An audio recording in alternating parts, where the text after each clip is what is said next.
Wow, this has been a very busy 2020 for the real estate market, with over 60,000 total properties sold year to date throughout the state.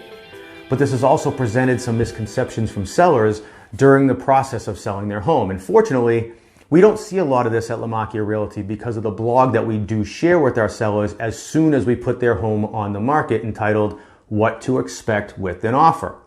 And today, I'm going to clean up a few of these misconceptions by sharing some of the points found in this blog.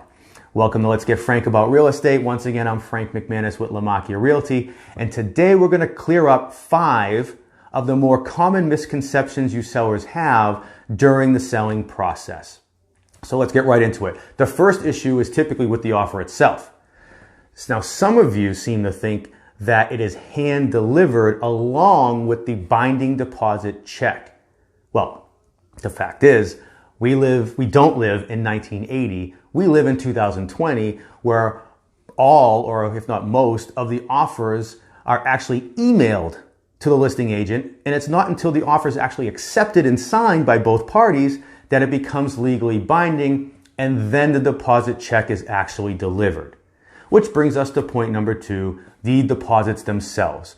Now, there are two deposits that come with the sale of a home. The first is the binding check, which we just mentioned, and the second comes with the execution of the purchase and sale document by both the buyer and the seller. And this typically happens about 2 weeks after an accepted offer. But the important point here is that if either party defaults at this point, there must be a mutually agreeable release signed by both parties before the deposits can be returned. Now, next, it's customary to receive a pre-approval letter with an offer, but the misconception by you sellers here is that the buyer is completely approved for their mortgage. The real deal is that if the letter comes from a reputable lender, then yeah, the chances of the buyer obtaining their mortgage are pretty high. But the buyer cannot actually receive that full commitment until they found a home. Now, fourth on the list is another big one.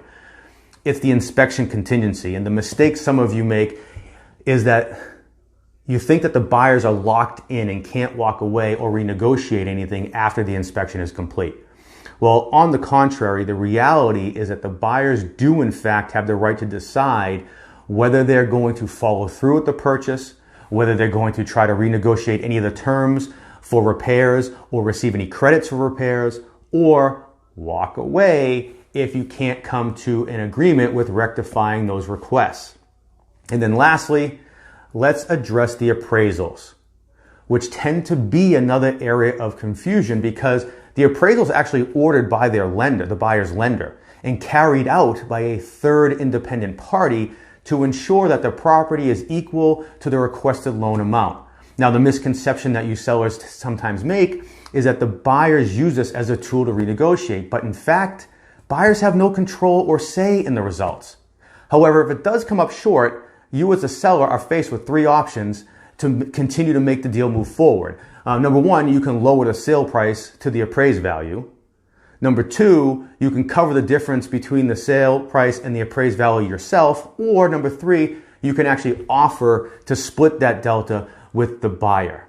Now, these are just 5 of the 8 points of confusion covered in our blog, What to Expect with an Offer, which you can actually find on our website at lamakiarealty.com and typing in what to expect in the search bar. So as always, I hope this does help you. And for more videos like these, you can go to my Facebook, my Instagram, and my YouTube pages. Until next time.